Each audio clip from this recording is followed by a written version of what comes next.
Hey, internet friends, this is Magic Brad on the Magic Brad Show in Synergy Cafe, and I've got a new friend that's just down 35W here from Minneapolis, living in Dallas, Texas, and his name is Angel, and the last name is Rebo. You there, Angel?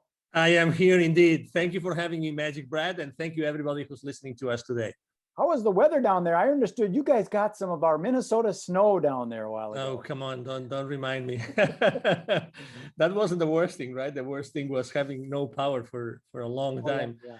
So weather today is we have some clouds and it's sunny, and we were 49 at the beginning of the day. So probably right now we are over 50. You got the power back. Oh yeah. But the funny thing is that we're having internet outages. Oh sure. Yeah. So Also we have to get ready for that.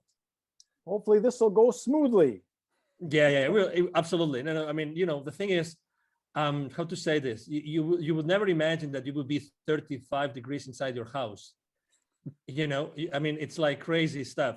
And how can we possibly do that? You see your breath? It was dark, so I don't remember. Well, Angel, I don't do these real long. I keep them kind of condensed. And Oh, please, absolutely. I'm all about it. Please. Absolutely. Thank you. How long have you lived in Dallas? For 10 years now. Okay, deep roots. Yeah, it's a great place. It's a great place. Yeah, absolutely. And you're married and got kids? You're a single? I'm married. I have 3 kids. Okay. 2 live at home. The other one left already. So yeah. So I mean, we are excited. We love it here. We're very, very into the community. We are volunteers in local hospices, volunteers in the schools. So we are all in here. I mean, we love it here. We are north of Dallas, actually, in a place called Plano, and it's a. Oh, that's where they make the tackle boxes, the fishing tackle boxes in Plano, Texas. It can be. I don't know. I should be a fisherman. Oh, the tackle boxes. Oh, okay. Oh, okay. Yeah, I don't. I think it's the second person that has told me that before. It could be. But there's so many headquarters of large corporations right now. So many things happening in the area that probably like the ones that have lived here, probably they are more like acquainted with former companies, like companies that have been Sure. Well, here forever. I'm 63, almost 64 years old. So I'm talking way back when I was a teenager going fishing. I remember I had a plastic Plano tackle box and wow. Okay. Plano. So who would have thunk it? So tell us a little bit about. I mean, let me tell you something. We've been here for 10 years, and there's places that when we came here, there was nothing built. Mm-hmm. And as you know, Texas is the second largest state in the union. Yeah. So there's so much space to fill, that we are in. I mean, it's amazing the amount of companies and headquarters that are relocating every single year. It's also fascinating how fast they can build buildings these days. Yeah, true. Yeah, very, not like very brick true. by brick by brick anymore. They take them big slabs and put them up, and poof, they got a warehouse. I agree. I agree. I don't know what's going to happen with the space, with the office space right now, with all the virus and everything. But anyway, people will figure it out. I mean, we're business people, so everybody figures out what to do with the surroundings. But it's a great area. It's an international area. There's people from many different places in the world here. Very important, high-tech industry. So again, multicultural. This is really a melting pot of cultures here in Plano, Texas. Do you consider yourself an entrepreneur? I do. In the business world? Totally. Yeah. You got that entrepreneurial spirit, and we will innovate and adjust. My background is in the event industry, events, travel, and tourism. Guess what? COVID doesn't like that. That said no. So I had to innovate, and that's why I'm doing a lot more online things like this, just staying out there, making it happen. So tell us a little bit about your business and what you do. Thank you. Absolutely. So basically, both corporate CEOs and established entrepreneurs, they hire me to bridge the gap globally for expansion and exposure.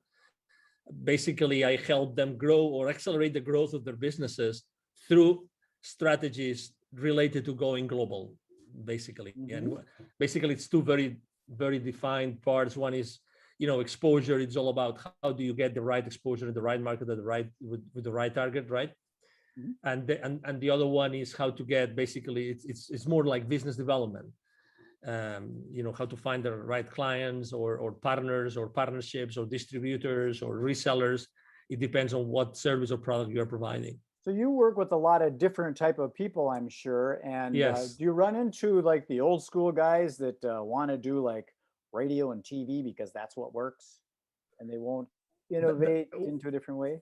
Well, I haven't had that conversation, but I definitely deal with old school guys. And I think that everybody is so sensitive already about online, that, I mean, I have been offered myself to have a show on a radio station.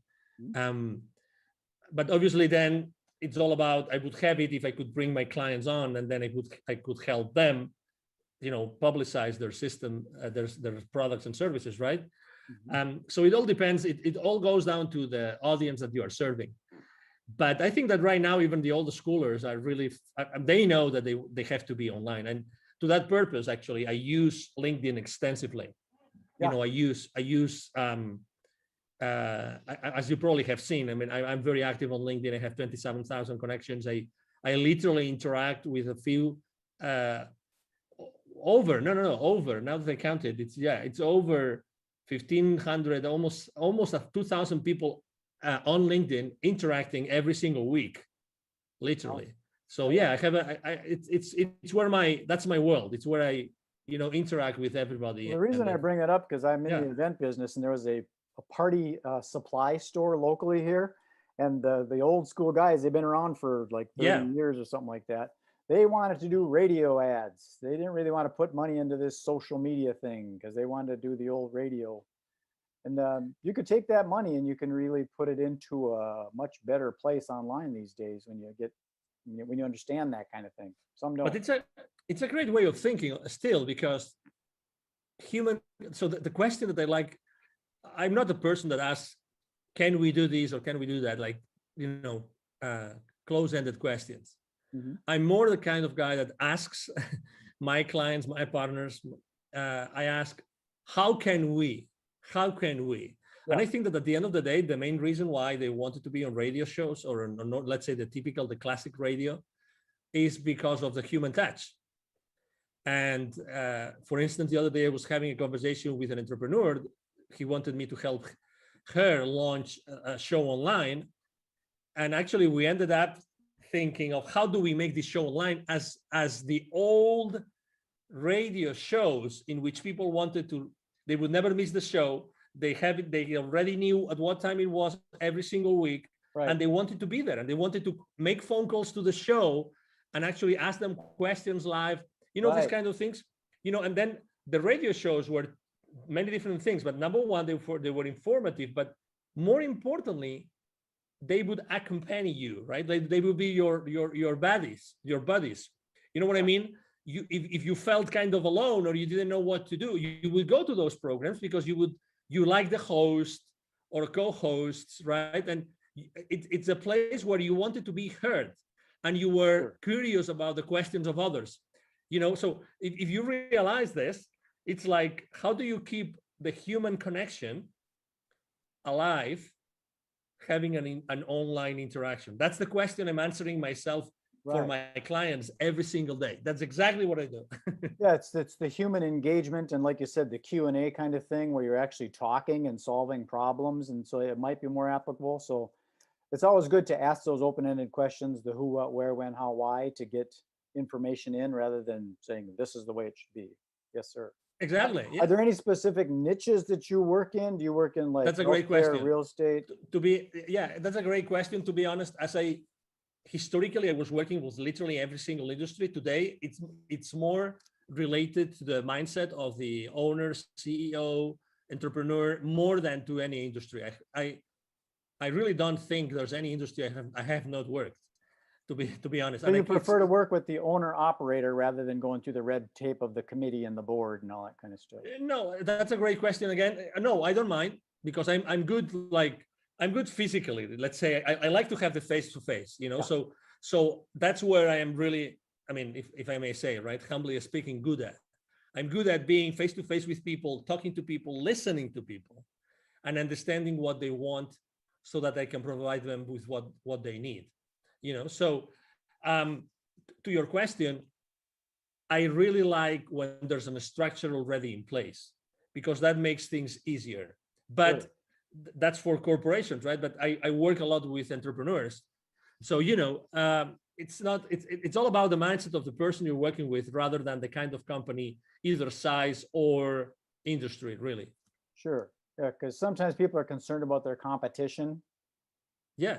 and maybe there is no competition. You're just in your own lane. Depends on how Yeah. fast you want to drive.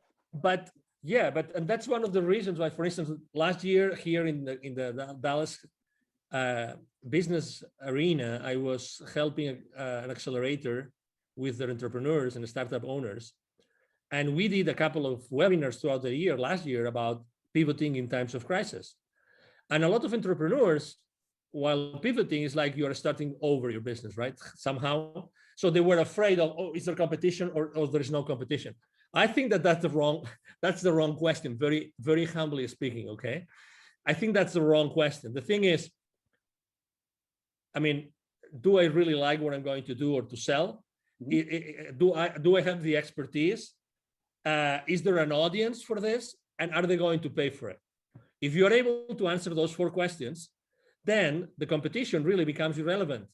Because right. If you're able to do yourself, you're able to do something better than the competition, if there's competition, then you're going to thrive. So the question is rather not if there's competition, is how can I differentiate myself? And again, I also believe that the same way I told you before that I don't pick like industries, or I don't pick company sizes, or profiles. I pick mindset. I think it's the exact same way. I think that even if you provide the same service as someone else, I think that you are going to be, there's still going to be an audience, because people will like you as opposed to someone else. You know what I mean? I agree. So let's say you and I, we both provide the same service.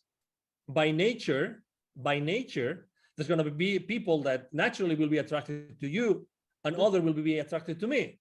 Sure. Just because of who you are, even because of your physical appearance, the way you speak, your accent.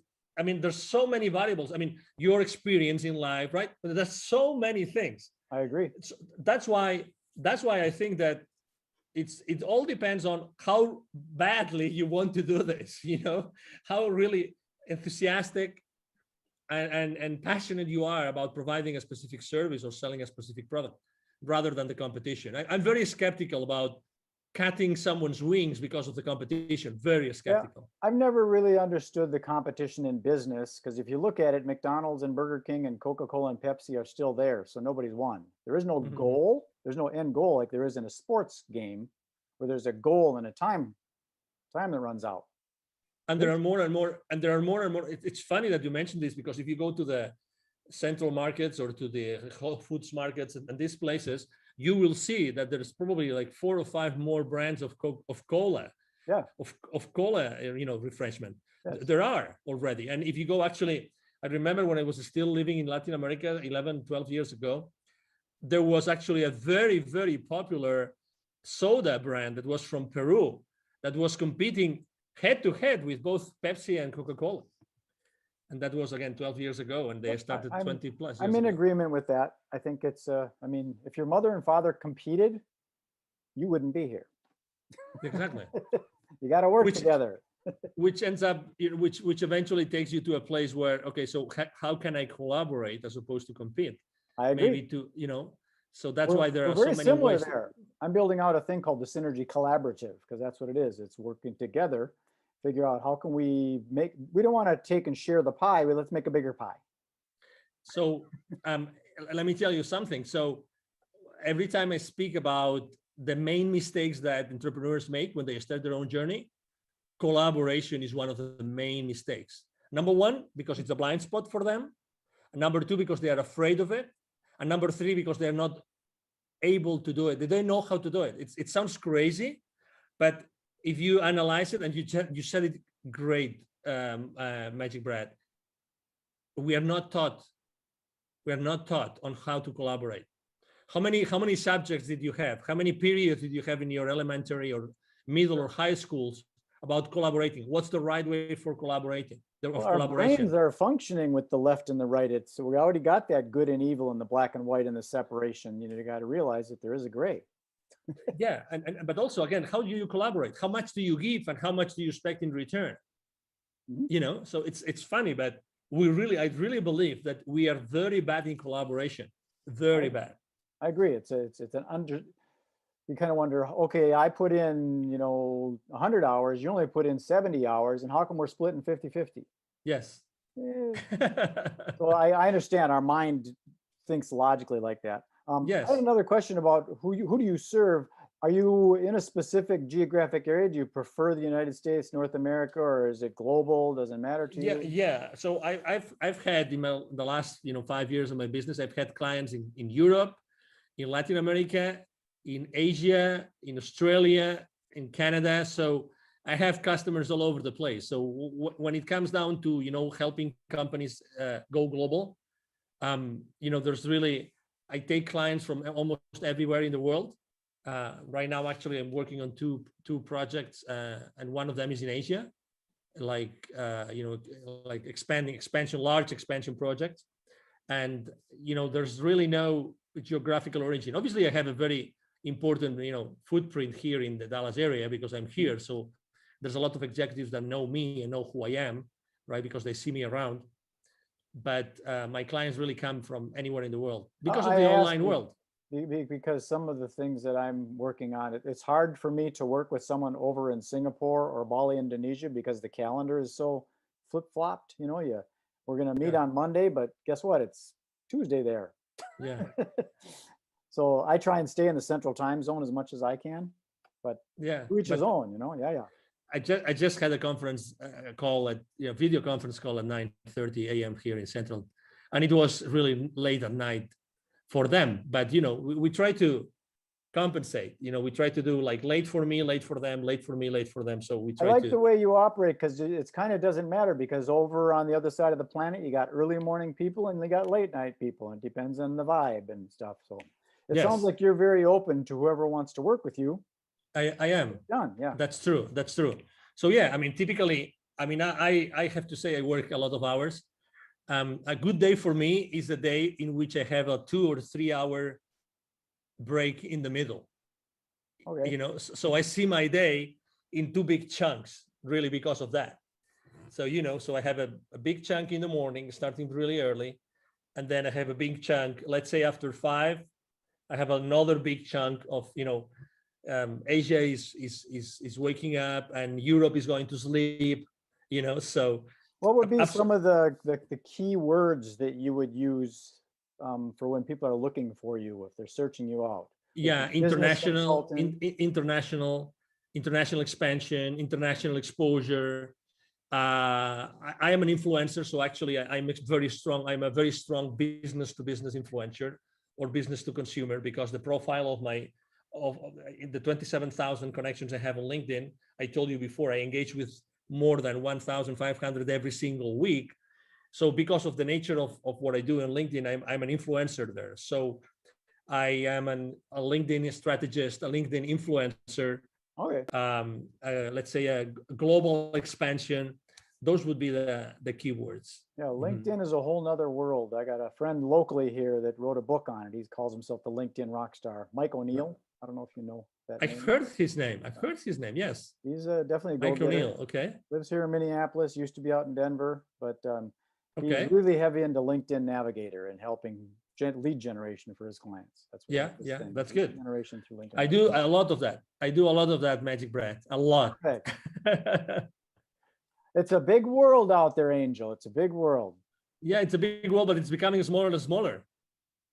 Well, I think it's important to, sometimes niche down. Myself, I'm working on what I call narrowcasting rather than broadcasting. Yeah. Trying to stay within the central time zone so that we're all working on the same time frame. And in the event industry, so I'm specific to the event industry, ideally right here in the Twin Cities. So suppliers of events and people that plan events. So I'm pretty niche down, but inevitably you get into this, oh, that looks interesting, I should sell that software to real estate agents, and you get lost sometimes. Yeah. You gotta put the blinders on and stay focused. Yeah, I agree. I have a hard time with that. Yeah. So tell us, how do we get a hold of you if someone says, that sounds interesting, I want to expand my business globally? How do we get a hold of that angel guy? Thank you. Absolutely. So it's very easy. As I said before, I'm actually very active online. So it's going to be, if you Google my name, you will see all my social media outlets and posts every single day, every single day. Right here, Angel Rebo. Thank you. Yeah, that's my LinkedIn profile. Right Thank you. there. If it looks like that, that's where you go. Exactly. Thank you. So you can go to LinkedIn but the easiest way to reach out to me directly is through my email address. Every single day I answer every single message. I have a team behind me. Otherwise it wouldn't be possible. My email address is very simple. It's Angel, like my name, Angel from Heaven, right? ANGEL, and then at angelrebo.com altogether. Angel Rebo, my last name is spelled like RIB as in boy O.com. Again, Angel at angelrebo.com. That is easy. 4 letters, Rebo. Yeah, very easy. Very easy. Well, Angel, I'm going to sign this off and then beam it up to the you. universe and propagate it out to that Thank global you. international world. And we'll see if we can hook some fish. Magic Brad, it's been a pleasure to be here. Thank you for the opportunity to be, in front of your audience and to be able to have this conversation. I really liked it and enjoyed it. As you said, it's very natural. I think that it's people are really want to see or listen to authentic conversations with no hidden agendas nor anything, just being yourself and myself and being ourselves here, trying to inspire. And everybody listening to us, obviously, thank you very much for being with us today. I agree. I think a lot of the business gets closed on the golf course or, at the watering hole as opposed to in the seminar room. I agree. Okay, Angel, thank you very much. Be well. Thank you. You have a good day.